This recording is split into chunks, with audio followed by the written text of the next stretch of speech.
Ditawarin Bu KB gak? Enggak. Dia Keren. ini ya kalau Gen Halilintar 11 dia kayak Gen Bledek ya. Mau katanya biar ntar rame dia bilang gitu. Jadi ntar kalau mamanya lebaran kita pulang itu banyak yang mudik gitu anak-anak kita.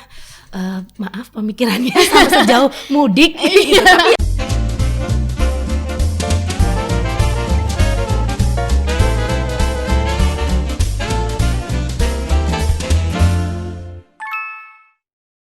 5, 6, 7, 8, and 1, and 2, and 3, and 4. Weh, biar kayak podcast sebelah. Oh iya bener. Podcast sebelah. Ibu Widya Rosena. Hai Adis. Kamu KB gak sih? Enggak. Kenapa? Enggak, Kenapa karena aku tuh kayak ngalamin masa trauma setelah melahirkan ya. Jadi ceritanya kan ini anak pertama nih. Jadi waktu aku lahiran si anakku si Gaya, Itu normal ya? itu normal ya. Itu normal. Aku waktu ngelahirin nggak apa-apa nih. Waktu dijahitnya bener-bener bikin stres karena Karena aku nggak dibius ngulangin 2 kali. Ngulangin 2 kali, bayangin kan? Ngulangin 2 kali. 2 kali dalam waktu yang sama? Jadi waktu itu dijeda dulu setengah jam, terus dicek sama si susternya, ternyata jahitanku belum bener dan darah itu kayak itu loh, air mancur gitu loh, cur gitu. Dan aku lihat sendiri loh. Terus kayak stres banget. Jadi selama akhirnya diulang setengah jam lagi. kamu kakinya masih begitu? Enggak, jadi gini, abis lahiran terus kan dijahit tuh, dijahit. Waktu dijahit pantatku aku angkat nih, karena aku tuh nggak diinfo sama susternya kalau waktu dijahit jangan diangkat dong Bu. Dan aku emang sebenarnya aku udah baca sebelum aku lahiran, tapi tahu sendiri kan refleks. Akhirnya aku angkat nih pantat, dijahit. Udah, abis itu kan suruh nunggu dulu tuh sebelum dicek sama dokter, suruh nunggu dulu setengah jaman dicek. Abis itu keluar darahnya lagi, dijahit lagi. Si susternya bilang ini tuh masih ada bagian yang belum kejahit Bu, jadi 2 kali. Terus aku stres banget. Udah tuh udah kelar. Dan sama juga gak dibius juga? Sama, nggak dibius. Jadi bener-bener sakit, pakai banget. Maaf ya Ibu, nggak sakit kok. Nggak sakit. Nanti pada trauma. Gak sakit, cuma agak geli dikit. geli. Geli dikit. Ya, geli agak sakit gitu. Terus toksik banget ya bohong toxic ya. Terus abis itu udah nih pulang akhirnya. Alhamdulillah akhirnya pulang. Begitu di rumah nih 2 hari tuh lagi kencing. Aku lagi kencing kan biasa kita bersihin dulu ya. Iya. Tau gak sih benangnya tuh ikut. Aduh. Stres banget kan.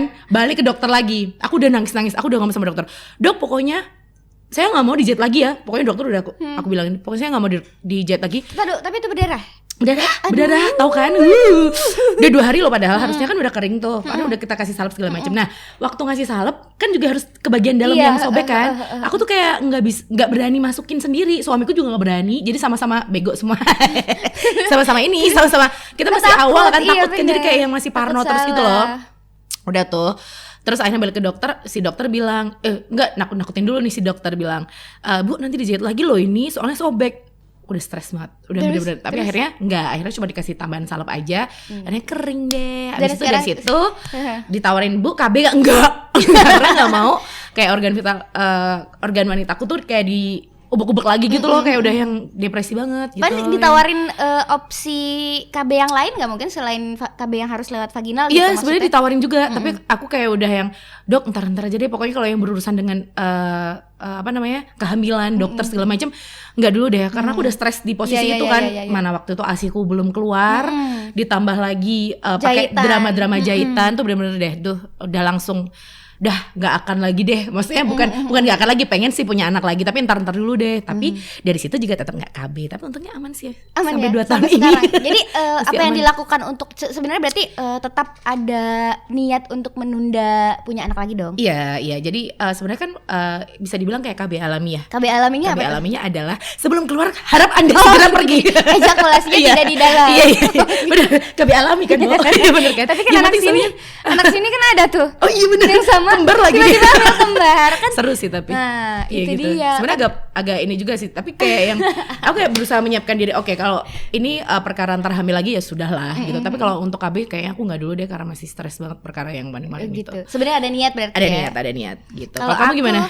Kalau aku dulu itu waktu habis melahirkan kan emang hormon nih kacau banget. Takut banget sama yang namanya kesundulan, karena aku melihat orang-orang di sekitar aku itu banyak yang kesundulan dan kayaknya pusing banget gitu ngurusin anak satu belum kelar udah ada anak baru lagi gitu kan. Dan banyak baca-baca juga dari sebelum melahirkan, bahkan katanya ada yang bilang menyusui itu KB alami, tapi ada juga yang bilang enggak. Jadi tergantung. Tapi bener loh itu katanya KB alami. Tergantung hormon si ibunya juga. Tidak sedikit juga kejadian yang menyusui tapi hamil juga gitu kan.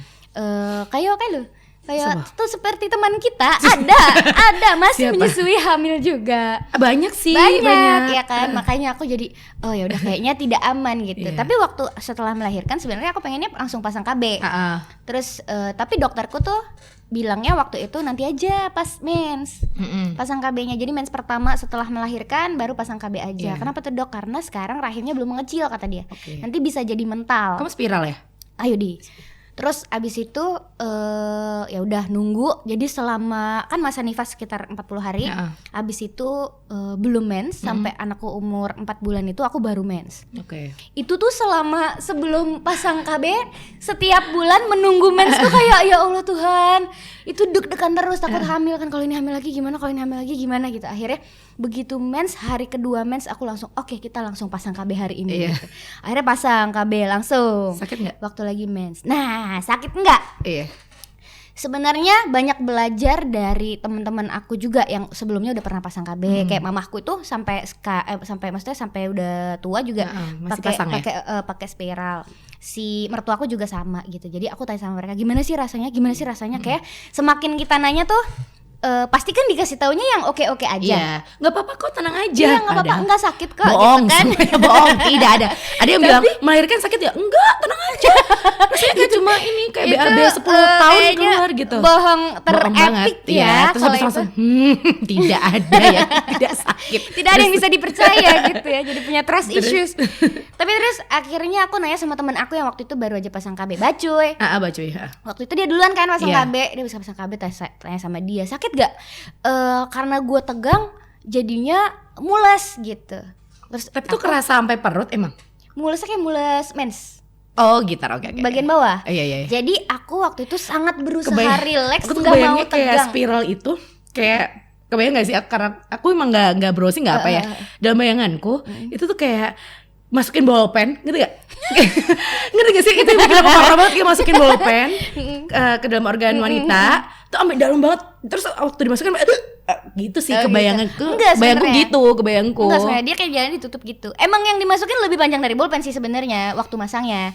Oke, Cuma thanks. karena Enggak. sudah dibuka, Bu.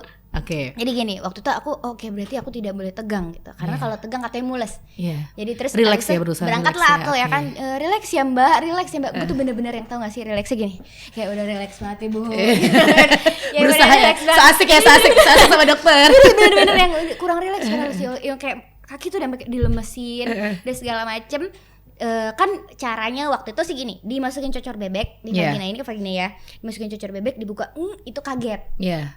Karena yang namanya bagian sensitif dibuka gitu kan, yang ya pokoknya dibuka, terus abis itu setelah dibuka itu tuh kayak kaget di awal doang, habis itu kan vaginanya menyesuaikan nih ngikutin si cocor bebek sampai jadi nggak kerasa gitu. Itu dalam Kalau waktu yang itu sama dibuka, atau itu dalam waktu beberapa sama, hari? waktu yang sama. Oke. Kayak dibuka sekitar berapa menit tuh kayak vagina kita tuh sebenarnya udah menyesuaikan, saking elastisnya ya. Sudah menyesuaikan sampai aku tanya, ini tuh udah dilepas toh? Enggak mbak, ini masih ngebuka kok gitu. Jadi kayak gak kerasa. Terus habis itu kedengeran nih sebenarnya klutek gitu, karena dia masukin alat kayak penjepit buat megang si IUD-nya, terus dimasukin gitu sampai saking mungkin yang masang juga sangat berhati-hati sampai nggak kena ke dinding-dindingnya. Jadi nggak kerasa sama sekali. Terus udah tiba-tiba udah mbak, udah selesai. Udah. Terus selesai. Kamu kalau berhubungan gitu bunyi klutak-klutak juga nggak? Enggak nyampe. Kecuali kalau segede yang itu tadi ya.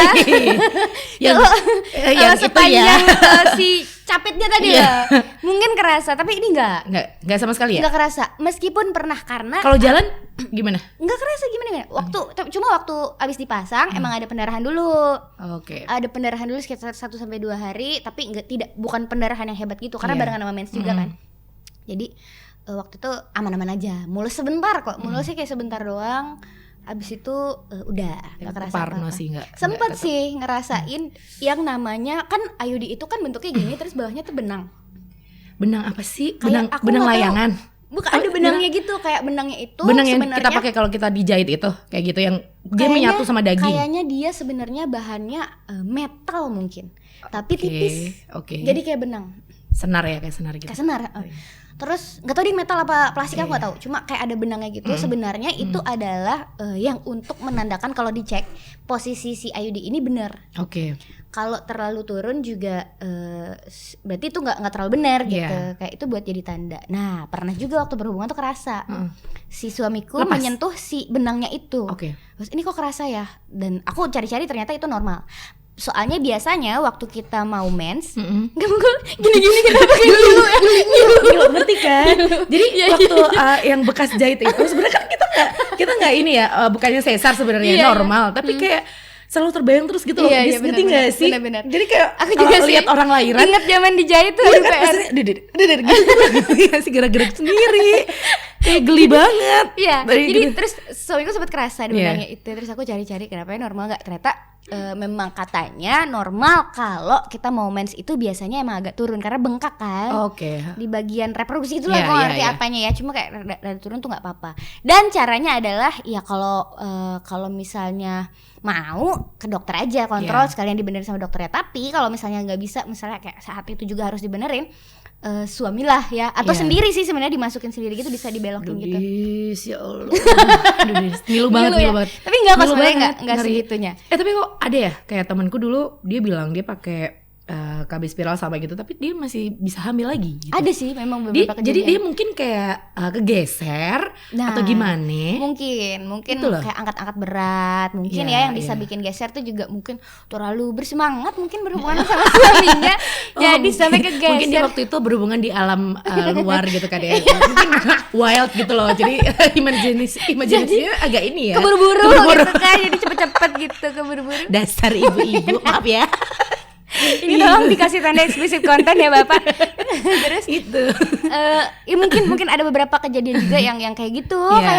Jangankan temen kamu ya, bidan yang pernah jadi narasumbernya si Mom Stock ini juga pernah. Dia jadinya dia hamil anak kedua itu posisinya KB IUD. Tapi dia abis itu langsung hamil ternyata. Ternyata masih bisa hamil. Mas kan makanya berarti KB itu sebenarnya dong ya. Iya, KB mau juga sebenarnya tidak juga 100% gitu. Sebenarnya ada beberapa hal juga yang bikin aku nggak pengen KB juga karena katanya kalau KB suntik bikin hormonnya rusak lah, bikin kita jadi tambah gendut. Udah aku gendut dari dulu, tambah gendut lagi. Terus katanya juga pokoknya ada banyak banget sih katanya hal-hal negatifnya katanya dari KB suntik gitu. Cuma ya itu dia sih menurut aku tergantung cocok-cocoknya si ibu yang mau KB juga sih ya. Ada juga beberapa KB yang tidak cocok di badan seseorang gitu. Kayak misalnya ada temen aku nih, kejadian aja kita bahas kejadian aja. Ada temen aku yang waktu itu dia KB-nya adalah suntik. Itu dia tiap berhubungan tidak bisa basah. Kenapa? Nggak tahu, karena mungkin ada sebuah hormon yang ditekan sampai bisa menyebabkan itu nggak bisa basah. Gimana? Jadi tidak bisa menikmati sakit makanya. Suaminya juga nggak enak, dia juga nggak enak. Gitu. Akhirnya dia berhenti. Terus ada lagi yang suntik juga itu dia karena disuntik kan hormonnya jadi kacau nih. Hormonnya jadi kacau itu dia tidak mens. Selama dia suntik itu dia tidak mengalami mens sama sekali. Jadi darah kotornya kan gak keluar. Sampai kapan tuh? Sampai dia sudah punya anak lagi? Gak bisa punya anak lagi. Maksudnya susah. Begitu dia berhenti suntik, mungkin hormonnya masih belum balik-balik kan. Iya benar. Jadinya belum bisa punya anak berarti lagi. Berarti emang cocok-cocokan ya. Karena emang temanku katanya juga ada yang bilang aman, ada yang bilang enggak. Ada juga kejadian temanku tuh KB suntik.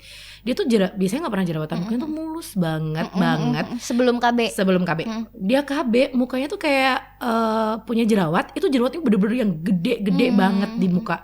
Dan itu terusan loh. Tapi dia mens? Iya dia mens. Dia masih mens. Tapi dia gak tahu sih, balik lagi ke hormon kan. Pokoknya kalau udah masalah hormon mah kita gak bisa ini. Kemarin aku juga gitu kan. Aku juga setelah melahirkan hormonku pun juga nggak bagus gitu loh. Jadi aku sempat periksa ke dokter karena dulu tuh waktu mau mens biasanya aku tuh perutku tuh nggak kerasa sakit, tapi setelah aku melahirkan tuh sakit parah sampai aku nggak bisa jalan. Iya, setelah aku melahirkan ini sampai nggak bisa jalan. Terus suatu ketika aku pernah nggak mens selama 3 bulan. Itu aku pikir hamil dong, udah periksa terus tuh tiap saat, periksa terus. Kayak sekarang ini aku juga ngerasain gitu.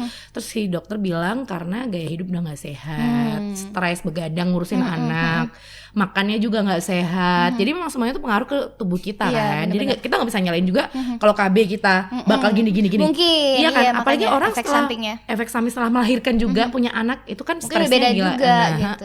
Sebelum makanya KB gitu. pun bisa beda juga Iya. ternyata. Kalau aku sih yang paling berasa ya efek setelah aku pasang KB dan setelah melahirkan dulu deh. Setelah melahirkan itu aku lebih aku kerasanya ya di badan aku nih. Kalau sebelum melahirkan enggak, kalau yang sekarang tuh kayak setiap masa subur, di tanggal-tanggal masa subur tuh bagian perut bawahku tuh sering sakit ngilu gitu. Yang biasa kalau Kayak kita perih sakit gitu. kalau kita sakit pas mens gitu kan. Iya. Kayak ngilu gitu. Itu setiap masa subur. Terus habis itu udah masa subur udah biasa aja, nggak sakit lagi. Terus habis itu mens biasa lah ya, period cramps biasa. Terus setelah aku pasang KB, emang udah diwanti-wanti sih sama beberapa temen yang KB IUD juga. Kayak nanti kalau misalnya KB IUD itu biasanya efek sampingnya adalah mensnya jadi banyak banget. Kalau yang biasa 7 hari, kalau yang biasa berapa 5 hari jadi 7 hari, kalau bisa 7 hari biasanya jadi lebih. Durasinya. Cuma kalau aku dari dulu emang 7 hari tuh udah bersih. Itu sekarang masih 7 hari sih, cuma emang di hari ketiga hari keempat itu kayak banyak banget gitu, ganti-ganti pembalut terus gitu. Sampai sakit banget gitu? Enggak sih, sakitnya sih enggak, cuma banyak aja PR gitu loh, ganti-ganti. Tapi kan kadang kita kalau menstruasi itu kan kadang ada darah yang menggumpal dan darah yang cair gitu kan. Nah aku tuh setelah melahirkan terus aku nggak KB, terus aku sampai sekarang aku tuh lebih banyak kayak darah kotornya tuh kayak darah menggumpalnya gitu. Jadi kayak bener-bener sakitnya tuh dari situ. Kayak dinding rahimnya berasa tebal banget gak sih jadinya? Jadi kayak ya Allah, rasanya dia bener-bener nggak bisa jalan sampai kaki tuh, ya Allah bener-bener deh. Jadi kayak yang ya udahlah. Terus aku selalu bayangin deh kalau KB ini lebih parah lagi. Kadang tuh kayak parnonya kayak gitu loh. Jadi kayak ada beberapa temen yang suka nakutin. Udah, kamu KB aja, ntar paling sakitnya dikit kok, tenang aja. Kayak menurut aku juga gitu sih, sakit di awal doang ya kan, maksudnya. Tapi tetap aja enggak deh, makasih. Kalau sakitnya sih relatif ya sebenarnya. Setiap orang punya daya punya ketahanan sendiri sama si sakit meter tuh apa ya, aku lupa deh. Ada satuan sakit meter kan? Apa nih?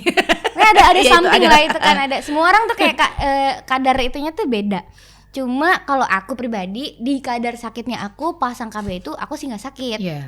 Gitu, mungkin cuma beberapa teman-teman yang mungkin ngeri aja gitu dimasukin sesuatu gitu kan, abis ngeluarin sesuatu dimasukin sesuatu gitu. Karena jadi aku memang tipe yang nggak tahan sakit, jadi kayak disuntik aja itu aku harus yang persiapan prepare itu harus H-1, bener-bener yang persiapan ini banget gitu loh. Dia mendingan MC depan 10.000 orang daripada suntik gitu loh. Suntik juga takut ternyata. Takut banget karena emang dan waktu proses suntik itu tuh aku selalu tegang sampai kadang tuh kayak harusnya tuh kan kayak keluar uratnya gini-gini. Begini, Bu jangan tegang Bu, jangan, nggak bisa Dok, ini udah takut nggak bisa. Digini-gini dulu. Ini Bu jangan Bu. Padahal kan kita waktu kita hamil kan sering banget dicek-cek gitu kan. Waktu kita melahirkan juga pakai infus segala macam. Itu udah stres banget karena emang aku udah basicnya takut dulu dengan kayak itu, udah keringat dingin, tangan tuh udah kayak parah banget kayak jadi demam, kayak rasanya demam panas dingin gitu loh. Jadi kayak KB suntik juga tidak mungkin ya? Tidak mungkin, jadi kayaknya sudah lebih baik tidak semuanya. Kalau pil kenapa enggak? Nggak tahu sih, belum kepikiran memang karena posisi sekarang aku tuh sebenarnya ada niatan sama suami kayak yang pengen punya anak lagi. Sekarang ini ya, kalau kemarin sih belum, karena bayangin dong temanku tuh dulu dia kesundulan gitu kan, dia kesundulan PR. Si anak itu pokoknya anak yang gede jadinya kayak nggak keurus karena si papa juga kerja, si cewek ini ternyata nggak mau pakai babysitter segala macem. Otomatis kan kita nggak ada yang bantuin. Belajar dari pengalaman kan, maksudnya kalaupun jarak ya 2-3 tahun oke lah. Maksudnya dengan anak kondisi anak udah ngerti atau minimal juga nanti paling nggak aku sekolahin dia gitu loh waktu awal, jadi dia udah agak dewasa dikit gitu. Tapi terus baru-baru ini suamiku bilang udah deh kita langsung aja yuk kita gini. Baiklah akhirnya. Tapi begitu sekarang ini kita pengen banget punya anak, belum dikasih ternyata. Masih ya prosesnya masih panjang kayaknya. Nanti mungkin setelah anak kedua, anak ketiga gitu mungkin baru ada niatan kayaknya kayak harus di KB deh. Mungkin ada gitu ya. Kadang-kadang gitu juga, tidak sekarang karena baru anak 1. Terlalu banyak ya, tetanggaku tuh anaknya sampai 8 loh. Astagfirullahaladzim, masih ada ya. Bener 8 di era sekarang loh ya. Tapi gak apa-apa, banyak keren. Tapi maksudku berarti dia humble banget ibunya, ya kan. Dengan posisi dia cuma sama eyang utinya. Jadi dia di rumah tuh cuma bertiga, suami, ibu itu sama utinya. Anaknya 8, Bu. Oke, dia Keren. ini ya kalau Gen Halilintar 11 dia kayak Gen Bledek ya. Kayak nyamber-nyamber samber lilin. Itu Ya bener-bener yang sampai kalau lihat tuh yang jadi kalau suruh pergi itu seru gitu loh, kayak mobil tuh penuh gitu kayak rame gitu. Tapi itu jaraknya deket-deket. 2 tahun kayaknya. Oh, Per anak, jarak ya? Iya, per anak 2 tahun. Ada yang 1 tahun juga sih, seru. Oh. Jadi dia posisi anak tuh masih baru belajar jalan, dia udah hamil lagi. Udah punya anak lagi. Udah punya anak lagi.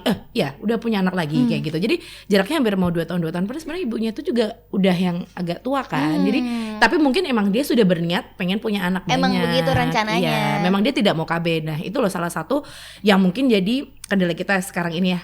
Kalau kayak pemerintah 2 anak cukup segala macam, padahal kan banyak orang juga yang pengen Butuh banyak Iya. anak gitu, emang pengen punya anak banyak dan mampu gitu maksudnya. selama ya kan? selama mereka mampu ya is okay, nggak masalah kalau punya anak banyak. Kalau kita kan ibaratnya 2, 1 aja pusingnya Bu, ya kan, apalagi 2, aduh ntar deh. Tapi kenapa ya? Apa ya kira-kira menyebabkan dia tidak ingin KB gitu? Kalau kamu tadi punya trauma, dia tadi kayak pengen punya anak banyak. Kira-kira ada lagi nggak sih biasanya penyebab orang tidak mau KB? Tapi kan memang kalau menurut aku keinginan dari masing-masing orang sih. Jadi ada sih tipe temanku juga ada yang kayak gitu. Pengen punya anak berapa sih kamu ntar kalau hamil lagi? Ya aku tuh pengen tahu kembar. Jadi temanku tuh udah punya anak kembar, bayi tabung kayak gitu kan ya. Terus dia mau nambah lagi bayi tabung lagi, mau kembar 3, jadi mau 5. Jadi di serumah tuh mau katanya biar ntar rame, dia bilang gitu. Jadi ntar kalau mamanya lebaran kita pulang itu banyak yang mudik gitu anak-anak kita. Maaf pemikirannya sama sejauh mudik gitu. Tapi ya sudah karena Jauh banget. Itu anaknya ngurusinnya dari kecil dulu ya kan, tiba-tiba udah bahas mudik kan aja. Tapi untungnya dia kaya ya sudah ya lah udah, oke gitu lah, deh. Sudah lah, jadi oke. Jadi menurutku emang semua balik ke pribadi masing-masing lagi kan. Mau anak berapa itu juga nggak bisa kita patok lagi gitu loh. Ada juga yang mau punya anak satu doang temanku, karena dia memang trauma setelah melahirkan. Jadi dia kayak yang udah nggak mau lagi. Udah anakku 1 aja. Saudaraku juga ada yang kayak gitu. Jadi dia KB tuh. Dia KB. Setelah melahirkan langsung KB. Langsung KB. Okay. Terus saudaraku juga ada yang kayak gitu. Karena dia sama, semuanya tuh rata-rata kayak kebanyakan yang kayak sharing ke aku rata-rata karena takut melahirkan, takut hamil lagi kayak gitu-gitu loh. Jadi ada trauma-trauma. Jadi mungkin gitu. kalau menurut aku, kalau aku bisa menyimpulkan, mungkin KB itu biasanya terjadi ketika kita punya niat yang kuat buat ngerem sih. Iya benar. Ya kan, kalau misalnya ada beberapa juga yang merasa ejakulasi di luar itu udah cukup. Iya. Tapi kan ada yang marah dong. Banyak juga gitu. Banyak juga yang kejadiannya tidak seperti itu gitu. Jadi belum sengerem itu mungkin ya. Jadi nggak apa-apa deh, gue punya anak lagi juga nggak apa-apa gitu loh. Makanya kan masih harus ada rasa kayak kompak gitu antara suami istri kan. Makanya untuk posisi-posisi seperti kita sebagai seorang ibu, yang paling bisa ngerem tuh kita. Iya. Kalau cowok paling susah banget kan. Apalagi kan namanya cowok, ada yang modelnya kalau ntar kalau ejakulasinya di luar, nggak enak banget kayak gitu. Pengen tuh selalu di dalam. Iya. Padahal ya kalau KB-nya sukses dengan dia di dalam nggak hamil, tidak sama hamil, aja kalau benar. ngomongin gitu terus. Nah makanya kan harus komunikasi yang baik juga dengan suami untuk masalah berhubungan badan segala macam tuh emang harus komunikasikan gitu. Jadi tapi ada loh juga ada kan. yang pakai pengaman juga nggak enak gitu kan. Ada yang pakai pengaman bocor juga, maksudnya masih bisa hamil itu juga. Tapi bisa. katanya ada kontrasepsi buat perempuan cewek juga. Ada Pengen juga. cobain deh kamu. Sekarang ada juga yang seru itu cowoknya di vasektomi. Gimana tuh? Jadi tetangga aku itu ada yang anaknya udah 5. Anaknya udah 5, dia kayak udah aduh kayaknya kita nggak mungkin deh punya anak lagi. Tapi si istri tidak mau KB. Karena ya itu tadi kayak dia takut sama efek samping KB hormonal. Kayak misalnya kalau pil katanya begini dan harus bener-bener tepat waktu, kayak misalnya setiap hari harus minum di jam 1 malam misalnya. Tapi itu harus itu kalau nggak tepat itu hamil, udah kacau lagi. Oh gitu ya? Dari 0 lagi. Ya aku wanita tidak disiplin. Tidak cocok lagi. Tidak semua orang bisa seperfeksionis itu bener, kan. Nggak bisa. Pil tuh kayak gitu. Terus kalau susuk katanya apalah gangguan hormonal juga. Ada yang jadi ngeflek lah, ada yang segala macam. Ada yang suntik tadi yang 2 teman aku itu, ada yang nggak bisa basah, sama ada juga yang susah punya anak lagi. Terus kalau Ayudi takut gitu kan, akhirnya gitu kan. Si suaminya ngalah, ya udah deh aku di vasektomi karena anaknya udah cukup ya. Udah 5 nih, kalau misalnya baru anak 1 kan kayaknya nggak mungkin. Kalau itu kayak dicangkok gitu ya. Cowok di vasektomi nggak tahu deh, aku nggak ngerti apa yang dilakukan, tapi kayak sejenis cangkok gitu deh kayaknya. cangkok tuh di mana diapain? Nggak ngerti. Cangkok kan dicabut kan jadi 2 dong, gimana sih? Pakai yang ini keluarnya yang ini ya. Yang gitu. Ipanya salah. Enggak, jadi kayak ada yang disumbat gitu kayaknya sih. Ada yang disumbat. Tapi dia masih bisa atau keluar? malah diputusin. Bisa. Masih bisa keluar. Masih bisa keluar. Tidak ada yang salah dengan itu ya. Coba tapi mungkin di sumbernya ya, di bagian zakar mungkin. Ada yang disumbat gitu. Disumbat ininya yang bisa bikin hamilnya gitu. Oke, baiklah. Jadi terinspirasi suamiku harus gituin. Jangan juga. Tadi dulu kalau anak udah 8 kayak tetangga kamu tuh enggak apa-apa ya kan. Cuma itu sih. Lagi deh mungkin kayak Gen Halilintar. Tapi alasannya Gen Halilintar tuh seru loh. Karena mereka orang tuanya tuh kan sering keluar negeri. Jadi anak-anaknya tuh sengaja dilahirin di luar negeri gitu loh. Jadi iya seru tau. Ya ada duit, Bu. Ada duit itu dia. Tapi kan dulu pertama-pertama mereka tidak punya uang. Iya, merintis awalnya ya. Iya, makanya anak-anaknya bawa rezeki juga. Iya, udah gitu banyak masih anak, kecil-kecil udah pada kaya ya kan. Enak banget ya. Kemarin ada yang nanya, kalau kamu mau merubah nasib, kamu ingin menjadi siapa? Aku ingin menjadi Soleha Halilintar. Yang paling kecil. Bener-bener. Kayaknya enak ya. Ngikutin ya, Dis? Enggak. Cuma lihat di ini aja di TV-TV. Tapi gila ya, maksudnya kayak followers mereka di Instagram tuh udah yang semuanya centang biru, udah verify semua. Iya. Baik yang dari kecil, yang paling kecil sampai yang gede, sampai papah mamahnya semuanya gitu. Tapi emang seru sih. Jadi memang apa sih alasannya mamahnya si Gen Halilintar namanya siapa sih? Ya itulah. Ibu Gen. Iya tuh, Bunda Halilintar. Ibu petir. Sambal petir kali. Gitu. Jadi dia tuh beralasan memang karena banyak anak banyak rezeki. Tapi memang benar anak dia mendatangkan rezeki semua. Iya, tapi bayangin kalau ternyata jadi nggak rezeki nih. Nggak rezeki, makanya jadi emang kita yang terbebani kan, kayak gitu loh. Jadi tidak harus banyak perhitungan. Tidak semua nasib sama seperti Gen Halilintar gitu ya. Jadi harus direm juga lah sedikit gimana caranya lah ya. Iya bener lah. Gitu.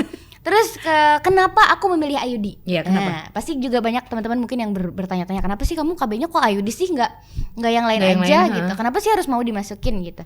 Nah sebenarnya nggak apa-apa juga sih sebenarnya kalau mau KB yang lain. Cuma aku memilih Ayudi karena aku tidak mau hormonku kacau sih. Iya. Karena aku punya rencana pengen punya anak lagi kapan. Kalau KB Ayudi itu kalau dilepas mungkin butuh penyesuaian sebentar, tapi abis itu kayaknya bisa hamil lagi lebih gampang gitu daripada KB hormonal menurut aku. Yang lain ya? Karena yang lain kan hormonnya direm nih, diganggu gitu. Kalau susuk lah, kalau suntik, kalau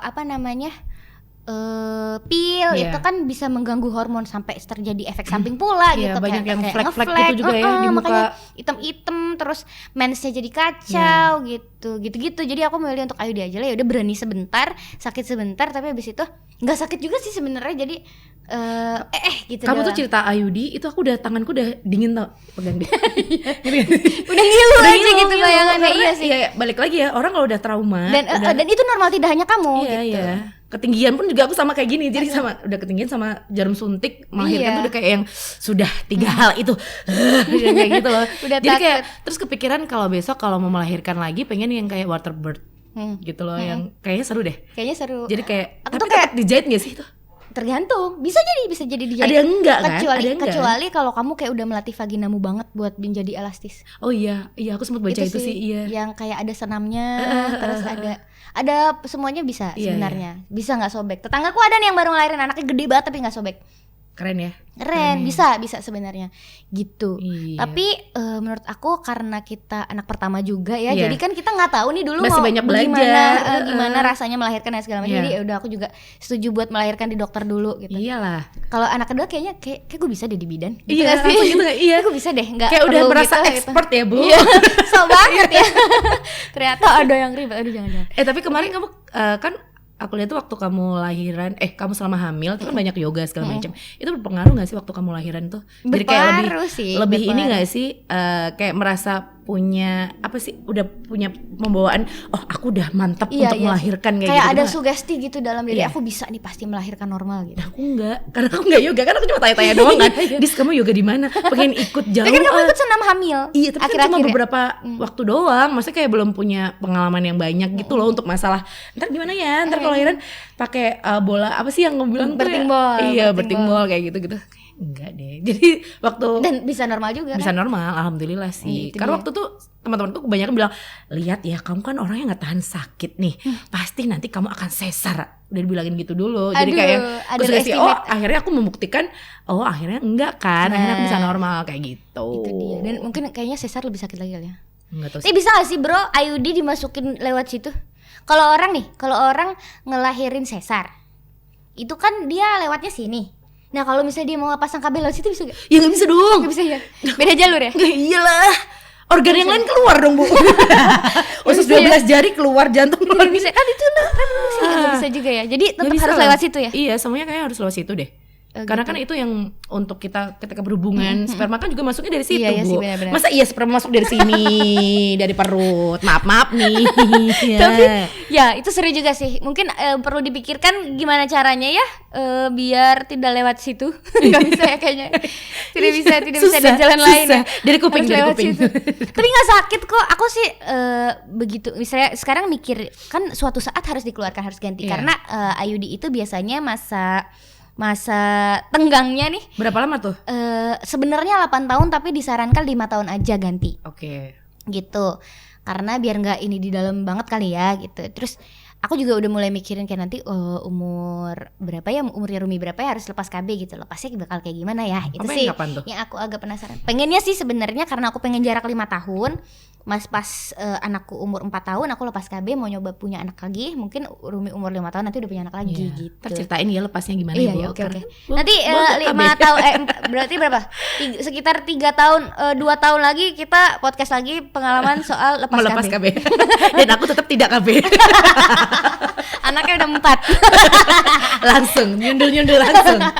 Aduh, tapi ya itu dia sih resiko kalau kita ngomongin KB tuh kayak resikonya ada masing-masing. Iya. Nggak KB juga ada resikonya, Iya. KB juga ternyata ada resikonya juga. Makanya itu gitu. semua balik ke masing-masing pasangan kan, kayak pilihan mereka sih. Jadi kayak mau punya anak banyak yang monggo, mau ditahan dulu ya monggo. Karena kan balik lagi namanya hasrat ketika kita mau berhubungan, cowok sih yang paling susah Iya, ditahan iya, itu tuh, yang kayak ntar di luar aja ya. Kadang ada yang bohong nih. Oh udah ini kok aku nggak keluar kok, padahal di dalam. Kadang kan kita suka nggak kerasa nih, bener nggak sih? Kadang kayak gitu loh. Iya. Jadi terus kayak yang oke baiklah, mungkin aku harus KB dengan hal ini. Nah mungkin Itu ada yang pasangan mungkin, seperti itu betul, tidak mengkomunikasikan dengan baik juga gitu kan. Jadi harus bener-bener kompak nih suami istri. Iya. Aku dulu juga sempat bukan berdebat ya, cuma kayak suamiku tuh ngilu. Maksudnya, kamu pasang KB? Iya. Kenapa emang ya? Aku takut aja, maksudnya stres aja setiap bulan harus mikir ini mens gaya gitu. Terus ya itu tersiksa juga sih aku bilang. Terus kata dia, tapi kamu sakit nggak kalau dipasang KB? Enggak. Kalau misalnya kamu kesakitan, kalau misalnya ini nggak usah aja, nggak apa-apa, biar aku yang ngalah gitu. Asik. Sempet gitu Iya, sih, iya, cuma iya. gak usah lah, udah nggak apa-apa KB aja. Meskipun ada kayak 1% kemungkinan masih bisa hamil, cuma kayaknya aku bakal lebih tenang deh, kita juga bakal lebih aman gitu, Iya. merasa aman gitu. Akhirnya ya udah diputuskan untuk pasang KB. Tapi ada juga loh ya katanya pasangan setelah si istri pasang KB spiral terus jadi kayak tidak enak gitu katanya. Bilangnya kayak gitu. Kamu Kenapa merasa tuh? enak gak sih? Masih Enak-enak biasa aja? masih sama biasa-biasa aja. Oh, Meskipun gitu. kalau kadang-kadang kena tuh bilang pasti kan, kerasa deh. Oh ya udah, itu Rasanya dibenerin apa berarti. bunyi? Enggak, kayak ujungnya itu tuh kadang Iya. menyentuh si benangnya itu kan sebenarnya nggak sakit tapi risih aja kayak ada apa benang gitu kan. Akhirnya dia yang benerin. Aku juga nggak berani lo menyentuh punya aku sendiri tuh, aku kayak Iya kan geli ya, gimana gitu kan. Iya makanya waktu kita habis lahiran terus dikasih salep-salep itu kan segala macem yang bekas jahitan kita kan suka kita masukin dulu Iya, nih. iya. Nah kadang tuh si dokternya bilang, loh Bu kok yang dikasih salep bagian yang lain ya bukan jahitannya. Salah. Karena aku saking parno kan. Saking parno, Saking, takut. aduh keburu-buru terus Iya, kan mana bener. ngangkang, mana karena aku gendut ya, pahaku tuh gede. Terus Begitu ngangkang itu kan kurang optimal nih ngangkangnya. Jadi kurang susah. gede, jadi susah. Jadi Begitu susah. dikangkangin sama dokter, itu dia kayak cuma dikangkangin gini doang langsung ditoel gitu, langsung masuk masih dokter. Kalau aku sendiri nggak bisa. susah banget emang kalau kita Harus di sendiri. depan kaca katanya kan, harus di depan kaca. Ini Bu, jadi depan kaca kakinya diangkat nih Bu. Jatuh saya Bu. Tidak Berat badan segampang berlebih. itu, Ferguson, mohon Iya, maaf. nggak bisa, ternyata nggak bisa kayak gitu. Makanya. Ini harus Ya itu. pelan-pelan, harus benar-benar banyak. Jadi waktu ini. itu yang mengeksekusi suamiku, dia yang masukin. Iya. Dia juga takut sih sebenarnya. Ini diapain? Kita sama-sama cari di internet waktu itu. Oh caranya ternyata kayak gini, dimasukin aja, dibelokin gitu ternyata. Terus ditowel gini kan kayak dimasukin. ya gini terus belok gitu. Nah, Iya. kayak di set gitu dimasukin. Gitu. Tapi tidak Ini apa-apa, loh tidak ada yang terjadi dan tidak terasa lagi. Ih, masih hidup-hidup juga sih. Iya. Itu dia. Cuma aku harusnya udah kontrol tapi ini belum kontrol nih. Ya kontrol dong, takut Mau lah ntar kalau ada kontrol. ini apa-apa juga. Iya. Selama belum ada masalah sih sebenarnya aman, cuma baiknya kontrol yang rajin. Kalau misalnya KB IUD itu biasanya kontrolnya ada yang 6 bulan sekali, ada yang 1 tahun sekali. biasanya dicek di bidan juga bisa kan? Bisa, Kayak gitu. bisa. Malah katanya lebih Bisa. enak di bidan katanya. Iya, aku punya cerita. Apa? Aku punya cerita waktu aku pasang KB nih. Waktu aku pasang itu, jadi aku pakai merek apa ya lupa. Pokoknya merek IUD-nya ini ya Bu, IUD-nya. Kita coba dulu. Jadi pertama begitu dimasukin alat si klutik-klutik itu ternyata tuh diukur dulu rahim aku berapa senti. Ternyata waktu itu rahim aku tuh 4 senti doang. Sementara IUD-nya itu 5 senti. Kan lebih besar IUD-nya. Iya. Terus aduh piye ya. Jadi mereka berdiskusi, aku kan ada apa Bu? Gitu kan. Lagi disuruh relax, ada apa nih Bu? Jadi gini, ini kita coba dulu masukin atau mbaknya mau beli IUD yang lain dulu. Yang merek ini tuh kayaknya lebih kecil ada gitu. Yang merek apalah yang itu ya, lupa. Pokoknya merek itu, tapi di sini nggak ada, mungkin belinya di sana gini gitu. Nanti kita coba dulu aja, kalau misalnya nggak bisa, berarti mbaknya harus beli IUD merek lain. Iya. Katanya karena ini ternyata rahimnya mbak cuma 4 cm. Terus ya udah, ternyata sama dia dimasukin. Nanti apa yang terjadi Bu biasanya kalau misalnya ternyata nggak bisa tuh kenapa gitu? Iya. Apakah berdarah? Apakah apa? Ternyata yang terjadi waktu itu katanya kalau misalnya ini nggak muat, nanti dia bakal mental sendiri. Keluar gitu Jadi maksudnya. mental dipasang tuh kayak gimana sih, kayak sempit terus teng gitu loh, mental gitu. Oh iya, kayak iya, paham. Ketekan gitu kayak Iya. teng. Dia kan agak elastis juga Iya. tuh IUD. Terus gitu katanya ini bakal mental keluar gitu. Terus setelah ya udah nggak apa-apa, dicoba aja dulu. Batinku, aku kan ini udah ngangkang-ngangkang, udah dibuka-buka, masa nggak jadi gitu kan. Akhirnya ternyata bisa kepasang di situ, ditunggu dulu. Ternyata aman. Oh ya udah berarti aman. Iya. Akhirnya ini sudah. Oh berarti kayak gitu merek-merekan ya? ada Baru tahu mereknya, loh aku. ada Superti apa Novate atau apa gitu. Kayak Pokoknya ada baju. macam-macam. Ada harganya berapa, ada harga 300.000, ada yang berapa gitu macam-macam. Oh gitu. Semakin mahal semakin nggak sakit nggak? Sama aja sih, masangnya sih tuh 2 kali gitu juga ya, pakai cocor bebek gitu juga. ya. Ya udah Iya. tetap nggak jadi. Tetap nggak jadi. Tapi gitulah, pokoknya ada beberapa opsi juga nih kalau misalnya ternyata rahimnya kecil atau apa segala macam, ternyata ada solusinya gitu. Baru tahu loh, beneran deh. Terima Iya, kasih ya Dis ilmunya. sama-sama. Walaupun aku tetap Baik tidak melakukan KB. Jadi tahu aja, seneng dengernya. Iya. Jadi itulah ya kira-kira maksud aku, kita tuh sebenarnya kalau kita boleh menyimpulkan ya kan, kayaknya KB itu tergantung dari personal si perempuan dan suaminya juga sih sebenarnya masing-masing. Benar. Seberapa pengen ngerem, kalau misalnya butuh banget KB, kayak misalnya ada orang-orang yang bekerja dan tidak boleh hamil dulu selama sekian Iya, itu kasihan tahu. tahun gitu. Temanku kan ada yang kayak gitu mau kan. nggak mau harus KB. Jadi kejadian di kantornya suamiku tuh ada dia kan dulu sempat apa sih namanya ya, sekolah dulu sebelum diangkat gitu Iya. loh. Waktu dia sekolah dia tuh hamil, tapi selama hamil nggak ada yang tahu teman-temannya gitu loh. Kasihan banget kan, karena memang nggak boleh, dari instansinya tuh nggak boleh kayak gitu, Nggak boleh hamil dulu. nggak boleh hamil dulu Ternyata sampai dia berapa hamil. tahun, ternyata dia hamil. Terus? Akhirnya dia tetap melahirkan tapi dengan kondisi perutnya tuh kayak kecil gitu loh, ngerti gak sih? Jadi tahu kan, kadang Karena ada nggak sih teman kita ditahan terus ditahan gitu. terus, jadi kayak dia sering pakai stagen kayak gitu tuh buat biar nggak kelihatan perutnya. Sampai hamil gede nggak? Sampai gitu juga. Iya, terus habis itu selesai dia melahirkan, langsung dia KB, dia takut banget habis itu. Dan teman-teman kantor sampai sekarang nggak ada Iya yang tahu, kan? Nah, nggak ada yang mungkin tahu loh. Kalau ada teman-teman gitu. yang butuh banget KB karena nggak bisa hamil, maksudnya Iya, nggak boleh betul. hamil karena pekerjaan Iya. segala macam, mungkin baiknya KB. Iya. Tapi kalau misalnya KB-nya apa, nah itu Iya. pilihannya tergantung si pengetahuan dan kayaknya cocok-cocokannya di badannya Benar. masing-masing juga gitu ya. Tinggal gimananya kita sendiri kan, tinggal percaya. Banyak Mau KB browsing yang juga mana. sih, jadi kayak yang kita cocok yang mana, tapi bisa kan kayak umumnya pertama kita pil, habis itu ngerasa kok kayaknya nggak ngefek banget nih, Iya, dicoba-coba terus aja ganti gitu. lagi pakai yang spiral, terus ganti lagi yang apa kayak gitu kan bisa kan ya. Sama banyak-banyak ngobrol juga ya soal Iya. pengalaman, kayak karena jadi motivasi aku juga buat pasang KB, karena teman-teman aku juga banyak yang KB IUD gitu dan Iya. mereka tidak ada masalah. Oke. Jadi itu juga sih yang bisa bikin aku tetap KB gitu. Dan aku tetap tidak KB. Terima kasih Ibu Widya Rusena. Sama-sama, Sampai Bu jumpa di Adis. Mom Talk episode berikutnya. Bye.